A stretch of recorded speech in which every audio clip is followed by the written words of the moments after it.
Hi friends, today we are looking into an important topic that is under consideration and lot of debate is happening in this country, that is with respect to an urban employment guarantee scheme.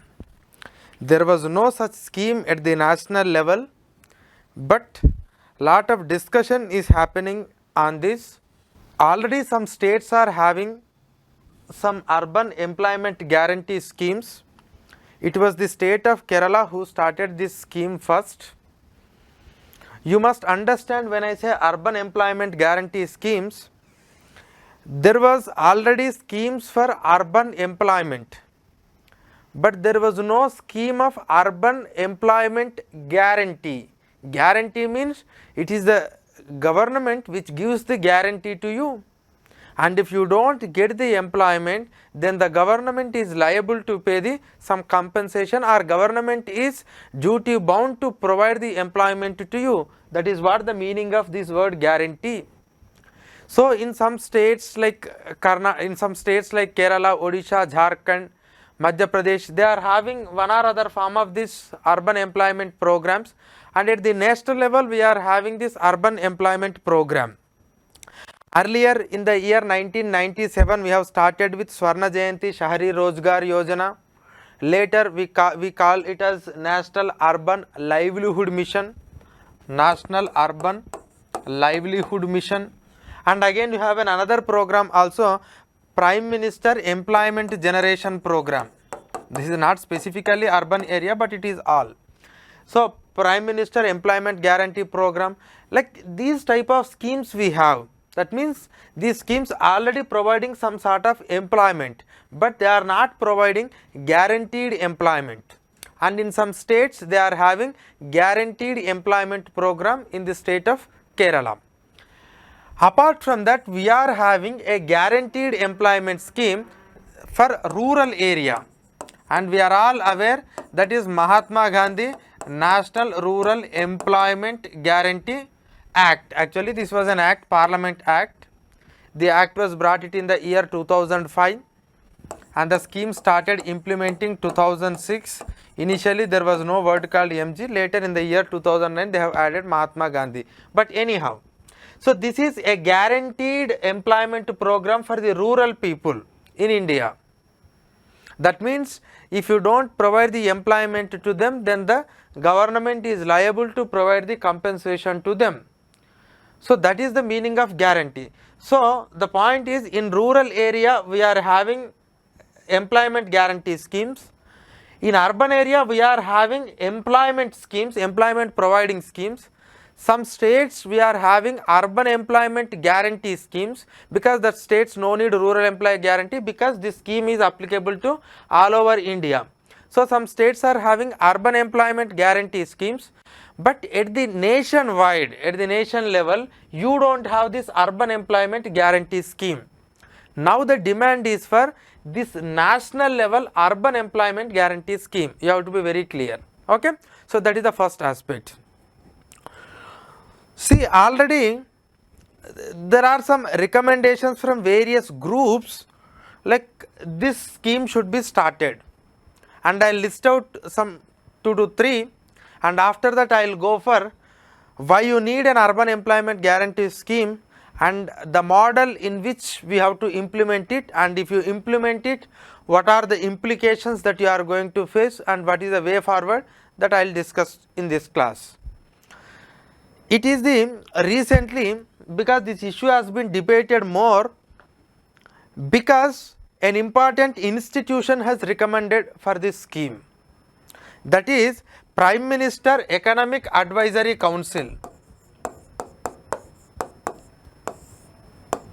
Prior to this council many other people recommended, but recently Prime Minister Economic Advisory Council has recommended, and this panel has raised concern over growing inequalities as captured in the State of Inequality report, Inequality in India report, and they said like, no, the inequalities are growing, we need to start an urban employment guarantee program or otherwise we need to introduce a basic income program, universal basic income.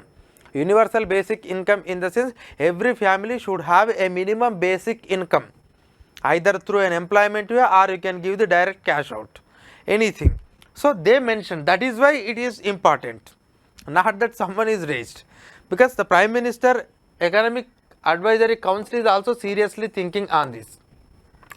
Apart from that, it is the chairman of the Parliamentary Committee on Finance. So the Parliamentary Committee on Finance chairman has also mentioned about this. We need an Urban Employment Guarantee Act. And recently Rajasthan government started this program in their state, Rajasthan. Anyhow, some other states are already implementing this scheme. Next, even the Standing Committee on Labour, Standing Committee on Labour Ministry, during the pandemic, they also mentioned like we need an Urban Employment Guarantee Act. Okay, so because of the demand is coming from various groups and some states are already started implementing, that is why there is a demand for this Urban Employment Guarantee program. Now I am looking into why you need this program. Why you need this program? Already some programs are taking care about rural employment. During the COVID-19, we have seen the problems faced by the migrant workers, especially the workers in urban areas. They are the one most vulnerable. In rural area also that vulnerability is there, but the government allowed the agricultural activity to continue. That is why there is no much impact when you compared with the urban workers. So during COVID-19, that means since 2020, this demand for urban employment is increasing because the country has understood the problems faced by the urban workers or the labor working in urban area.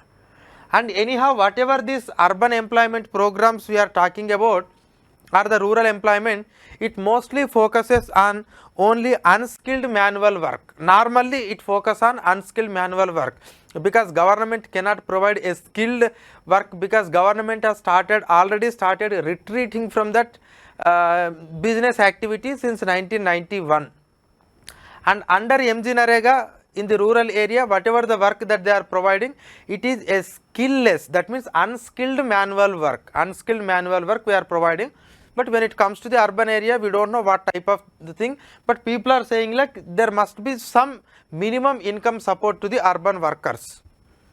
So why actually we need is because of during the COVID-19 we understood, and after COVID-19 the unemployment is growing. Unemployment is growing. Actually some of the surveys they are showing like there is an improvement, but still because there are many gaps in calculating the employment in India. So a general trend shows like there is an unemployment, and at the same time those who are working, they are more vulnerable. They are not getting enough amount of wages, and even if they are getting work, but there is no certainty in that work. So growing unemployment. Second one is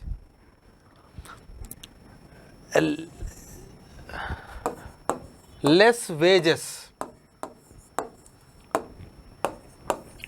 Third one is inflation, because inflation takes away or inflation eats away lot of your incomes, because inflation means increase in prices, because now we are facing lot of inflation, and that too in urban area inflation normally high compared to rural area. So because of that lot of income will be taken away by this inflation, and the workers are remained with less savings. So at least to provide some extra income we must start this. Next, income disparities. Income disparities are increasing. Income disparities. Okay, so that growing income disparities is another reason. Next, poor quality of work. Whatever the work they are getting, the poor quality of work. and even the working conditions are also not good, especially in urban area. And if you looking into our entire growth trajectory, it is a jobless growth. We must accept it. We are growing at a higher rate, there is no doubt in it. But the point is, are we really able to create an employment to all our rural and urban people? Unfortunately not. So because of these reasons, some of the people are suggesting that government should start an unemployment guarantee program, so that some people get a benefit out of this program. And we don't know exactly the modality of that program, if at all they starts, but at least the UPSC expects from you that whether it is a good scheme or whether it is a bad scheme, or whether it is going to solve the problem or whether it is not going to solve the problem, and what are its future implications. Because why actually these are the problems, that is the reason why we need a program. But it's not a new thing, it's not a new one in India to demand for such a thing. When it comes to the universal basic income, this universal basic income idea was discussed in economic survey, and even under Nyay scheme in the year 2019, the UPA was mentioned it in election manifesto.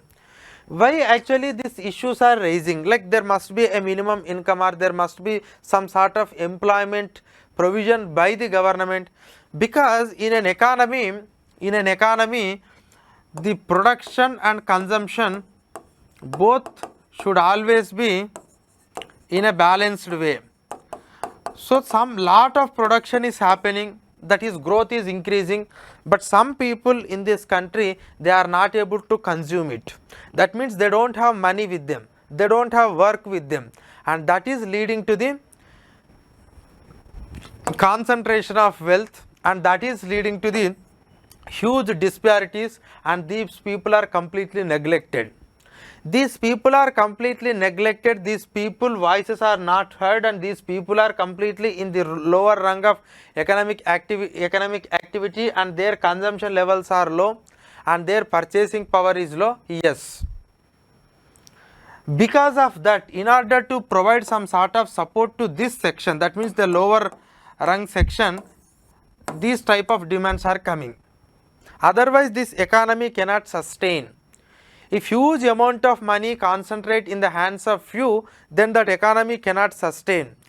And in the another video, I have explained it clearly with respect to this profiting from pandemic video. I explained that concept very clearly. So because of that reason, everyone should have a minimum basic income. Everyone should have a minimum basic income. Everyone should have some sort of education and some sort of skill set. After that we can accept the inequalities, and according to some economists, that inequality may really bring animal spirit and it drives for the more growth, according to some economists. But that basic necessities must be fulfilled, and in order to fulfill that basic necessities, we must provide some employment guarantee program or this universal basic income. That is what exactly the idea behind all these proposals. Okay, that idea is good, but the point is the modality or the model. So how you will implement it? See, we are already having a rural employment guarantee program, and some people are saying like, no, it's an extension to that, and whatever we have done, if you apply it here, then it's okay. But no, it's not the same extension or replica of MG Narega, because MG Narega is happening in rural area. Now you are implementing it in urban area. The type of work which you undertake in rural area is different to that of urban area. Even if the construction or any assets that you are creating in rural area, the same assets you cannot create in urban area, because the new techniques and new methods will come to urban area. You don't have lot of space to create things. You must be very you must be very economic in creating the assets in urban area, because the raw material cost or the land cost or the wages, they are all comes into the picture. So the point is, the way you are creating some assets in rural area is not same as in urban area. So you cannot completely replicate what exactly happening in MG Narega. Okay. Anyhow, before I am entering into this, okay, in the modalities, I will put some questions. These questions will itself answer what type of model that we must take. See, when I say in urban area you need to take, see, rural area is a rural area, but when it comes to the urban area, not all urban areas are same. Not all urban areas are same. You have tier 1 cities, you have tier 2 cities, you have tier 3 cities. So in which cities you will apply this scheme? In which cities you will apply this scheme? Because in some of the tier 1 cities, that means in bigger cities, already lot of people are employed in different works and they are even getting better salary, that means better wages they are getting. When it comes to their housing, security of job, there are some problems are there. But can you really implement in tier 1 cities or the metropolitan cities? Is it really possible to implement it? Can really the administrative structure is not capable of dealing or implementing that scheme when there are lot of migration is also happening in that cities? So first of all, you must be very careful in which cities we are going to apply it. It's better if you apply in tier 2 and tier 3, and at least it's better if you do it in tier 3, because you can implement it in a better way. I am just only giving the how the model should be, and once you understand these points, you can understand the model. No one has devised any model, but you must have some idea in your mind when it comes to the urban employment guarantee program. It's not simply like a program, a replica of MG Narega. Okay. So in which cities you will implement, the first point. Second one is, now in the urban areas, you cannot create those many assets like how you are creating in rural area, because urban area means already it is a developed one. Developed one in the sense, all these public buildings, public infrastructure, PWD work, that means public work department works, they are already well established. That is why you are calling it as an urban area.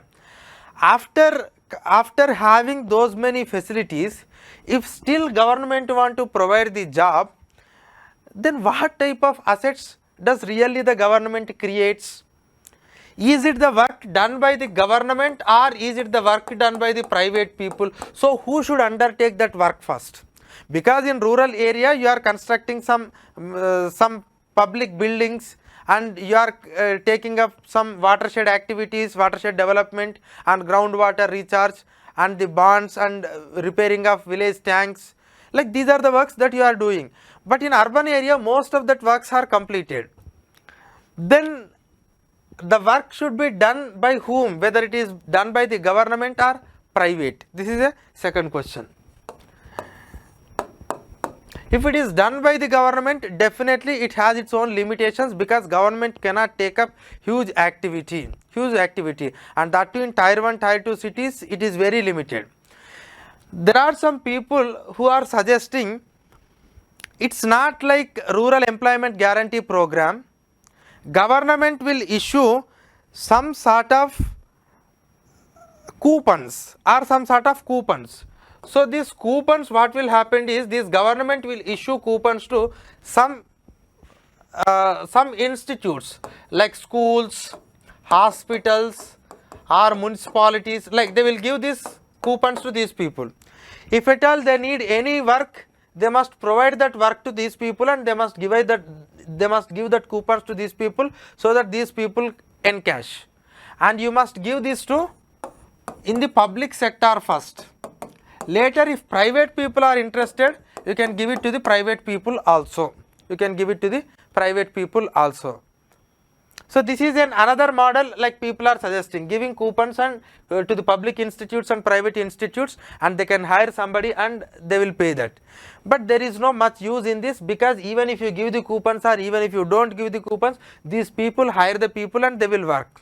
But only the thing is, you are giving priority. You are giving priority to the eligible people.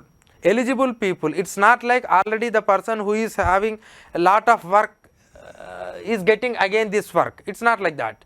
But again I will come to that question. Now the eligibility, this is a very very important in urban area, because in rural area when it comes to the MG Narega, the MG Narega work will be provided to the people who are living in that village, that means who are the members of that village, and that too it is independent of economic status. MG Narega is not only for the poor, it is for everyone. But when it comes to the urban area, in the urban area locals are there, migrant workers are there, and the disparities like rich and not like rich people, anywhere rich people don't come to this work, but even in that lower rung also there is a difference. So you should we consider economic criteria and the domicile criteria when you are deciding the eligibility? That is another important aspect. So are you going to give to the migrant people or local people, or are you going to provide based on the economic criteria? So that is again an important aspect, because when you are devising the method, the different mode, you must consider all these things. These are the challenges that you are going to face. Next, when it comes to the government is going to provide this unskilled work or skilled work, unskilled work or skilled work. Mostly in urban areas we use machinery, technologies, automation, like these type of things we will use it, and there is less chance to use for this unskilled work. Now the government should go for a skill. Okay, government already started lot of skill development program, but government has to provide the employment. Government has to provide the employment. Where government provides the employment in this in the skilled area? Can it recommend to the private people like, you please allow this person to join in your institute or in your company? Can a government say that? At least government can say to some extent, like when government projects are awarding for a contract, in that contract government can say like, okay, you please take these people because these people are already skilled. But in overall, what is the capacity of the government to getting the people skilled and as well as providing the employment? Because government already came out of that entire task of recruiting the people for the for doing any job or for doing any economic activity. Now the government is recruiting only for the purpose of administration and only to protect the border and maintaining law and order. But in remaining all things, especially except that research and other strategic areas, in remaining aspects government is completely moving out of those sectors. So this is another important, skilled and unskilled. And is really government efficient in doing that? That's a big question. Next one is whether the government involves in active participation or it will persuade the people. Participation, that means is it government really come forward and it will take the people and it will train or it will allot the work, or it persuade the other private sector people or other contracts or anybody to provide the job to these people. So that active role or passive role, that is also we must take care. Next, how many days that you will provide this work? And again important, how many days? How many days? Because in rural area we are providing 100 days of work. The reason for 100 days of work is 100 days per household or per a rural household. The reason for 100 days is in remaining time the rural people can comfortably find the employment in agriculture sector. And during the lean season, especially in the month of March, May, April, June, in these months only they don't find the employment, because in most parts of the country agriculture activity cannot be taken in that because of the irrigation facilities and other reasons. So that is why 100 days comfortably, that's okay. In remaining part of the remaining time in the year, definitely they will go for this agricultural activity. So that means there is a seasonal unemployment in rural area. That is the reason why MG Narega is going to fulfill that seasonal unemployment program. But how you are going to implement it in urban area? Okay, you say 100 days. Which 100 days you will provide?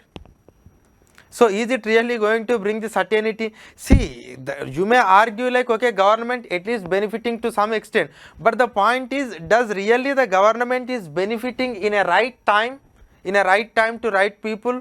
That's the question mark. In rural area we can understand it, in urban area it's not like that. And you know one thing, in rural area, because of this MG Narega, the agricultural wages started increasing, and if the same thing happened in urban area, and it will be very difficult for urban consumers. Okay, so how many days that you are going to provide is still an important issue. And when it comes to the wages also, are you going to provide the same wages of rural and urban? And if you provide same wages, then there is no problem. But the problem is, the cost of living in urban area is high. But if you provide the higher wages in urban area, and if you give an employment even to the migrants, again there is an increase in migration from rural to urban.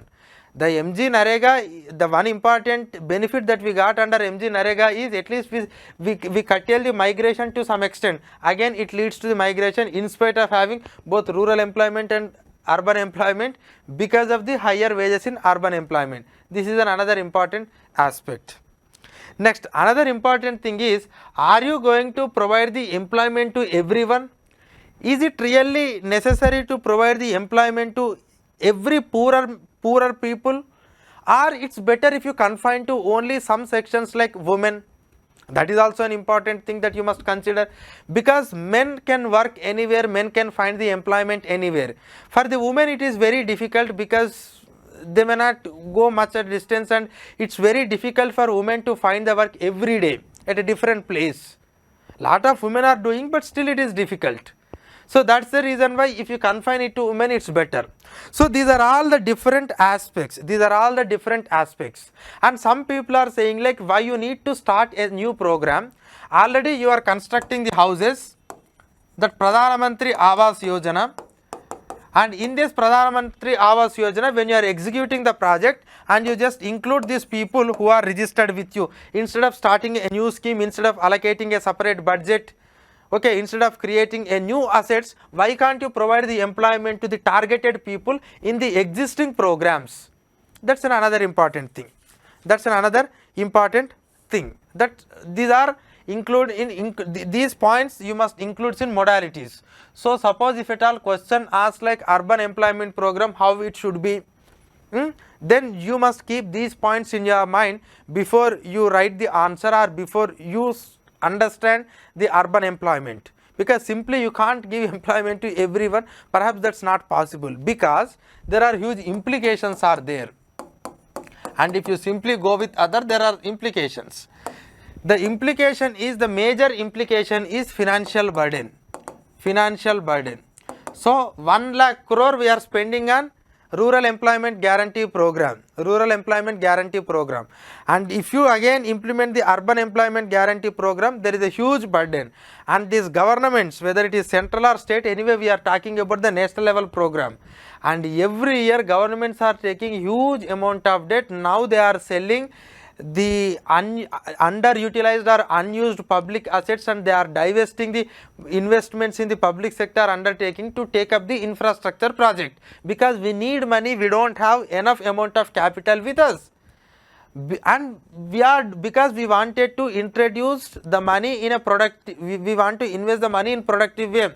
And one of the reason why we have brought Agnipath, the Agnipath scheme we have brought, because we can reduce the revenue expenditure in the military, and so that you can spend it on capital expenditure.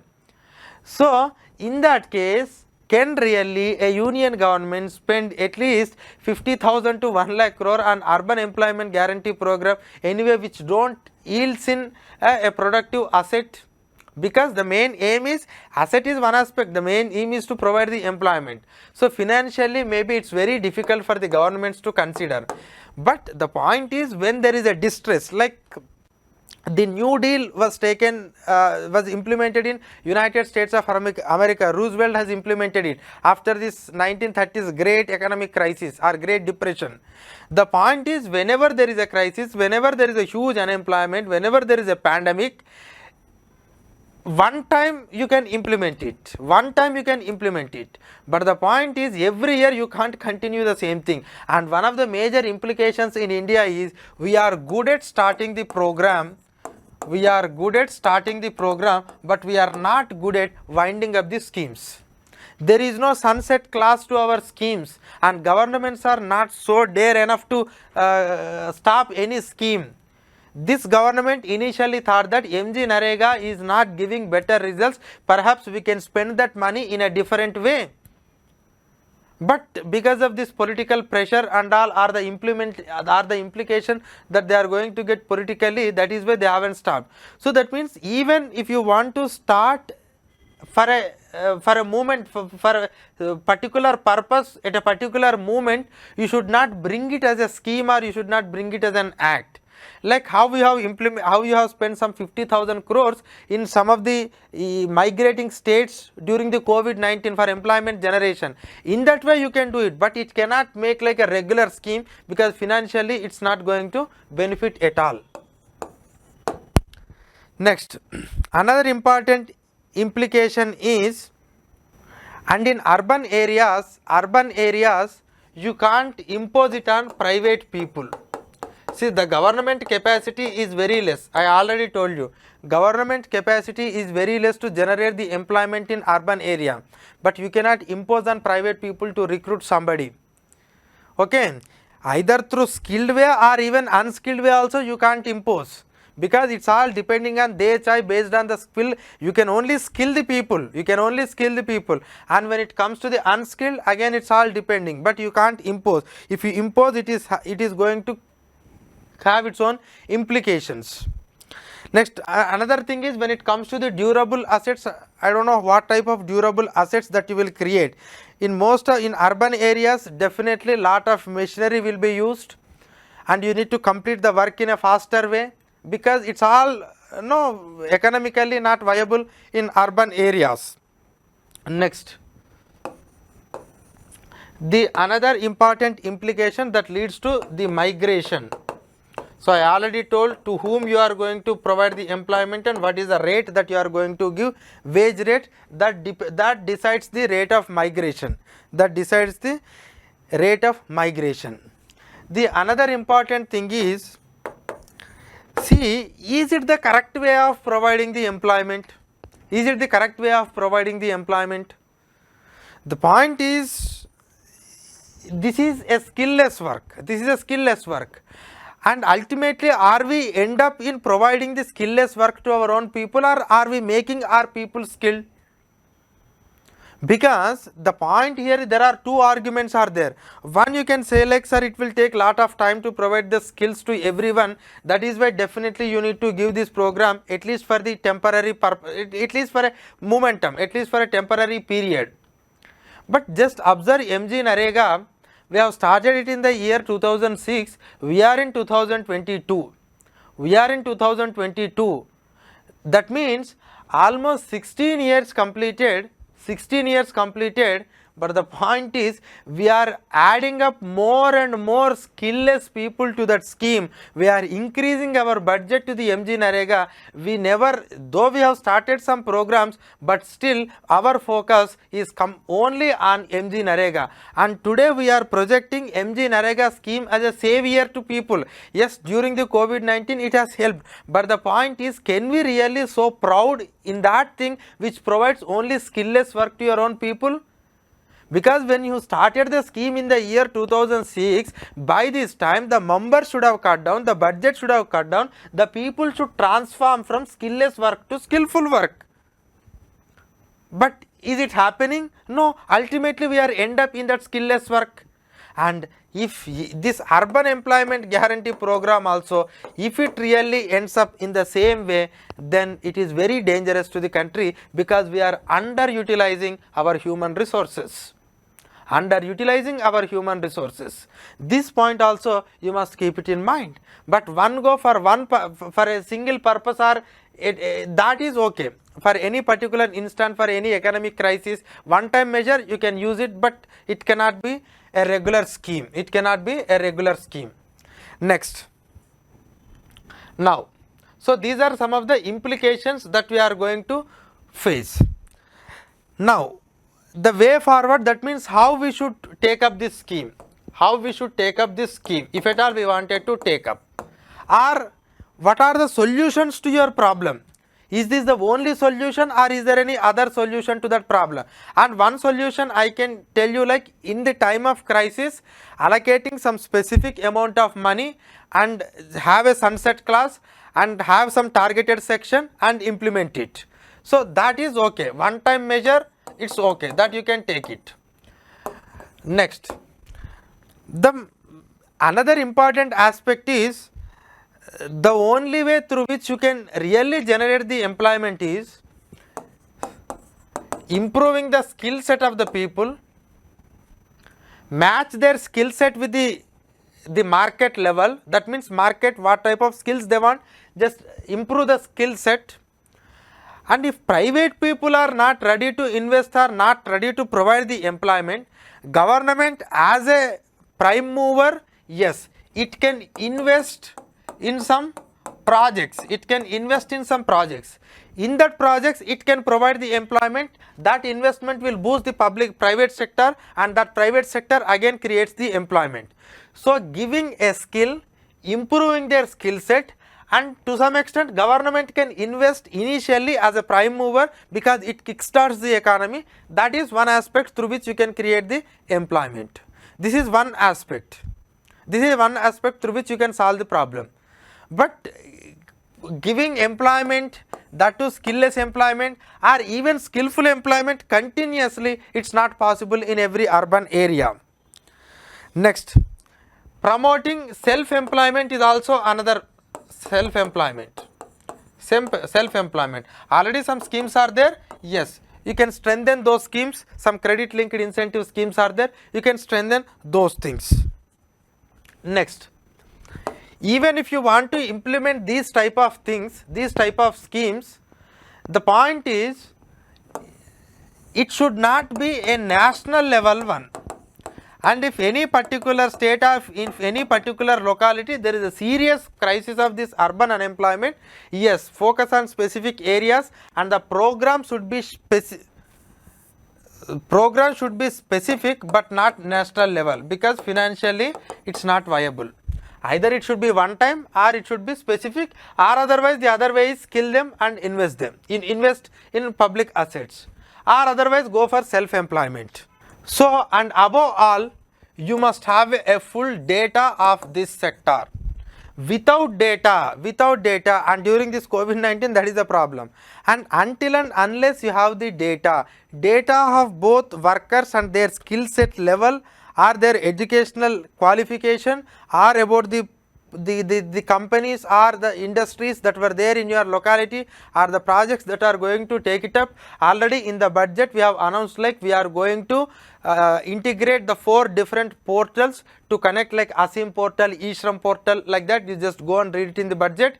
So we wanted to integrate these portals, and if you have the clear cut data, and if you integrate the portals, and if you improve the skill set, definitely that itself provide the employment. And when there is a crisis, when there is a problem, government as a prime mover can start invest, or you should implement at the local level, or otherwise you should just implement like a one time measure by focusing on self-employment also. Otherwise, if you start this program, you cannot end this program, and you cannot create much assets. That too, India is facing lot of this capital shortage, because under this national infrastructure pipeline we are expecting, like we need 110 lakh crore. So we are cutting our expenditure wherever it is not required. We wanted to use that money fruitfully. India need a huge infrastructure, because that infrastructure itself is having a capacity to further generate the employment and allow the growth. Okay, so we are in that path. So when we are in that path, and if you divert most of the resources to this program, and that too there is no considerable outcomes, and there is a less scope of getting more outcomes.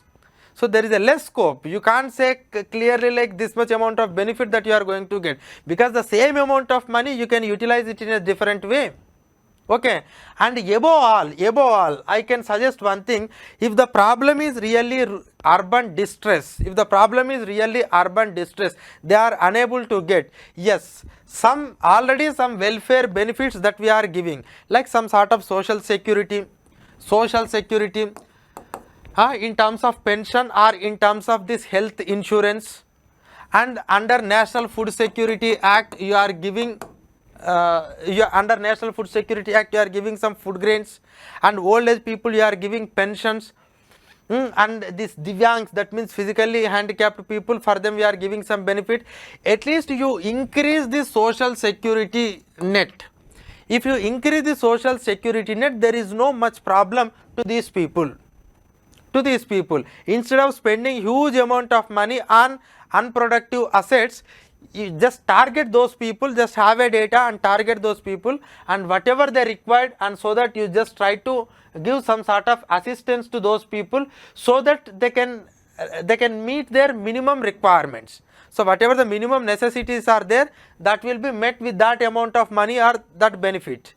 But instead of going in a targeted approach, if you spend huge amount of money in a scheme, that is not going to provide any benefit. So just have an idea about this scheme, because already I told you the importance, because the Prime Minister Economic Advisory Council itself said the importance of this. Problems are there, but further problem, is it the only one solution, or is there any other solutions that we can consider? Second one means, if at all you want to go for this, what are the modalities that you must consider, and what are the alternatives that you must consider? Okay, just have an idea about this urban employment guarantee program. Is there any necessity? It was only a debatable thing, and some states they are doing some extent, but nationwide program is not a good thing. At the state level, if any state feels like they cannot provide employment, or private people are unable to provide any employment in my state, then they can go for that. But the obvious option is, government always is not good at creating employment, and it's not perhaps the prime duty of the government. Okay, so these are the other alternatives that you must consider. Okay, attract the investment, giving employment, and improve the skill set, improve the infrastructure. In that way you can solve this problem. Okay, thank you. Amrita IAS Academy.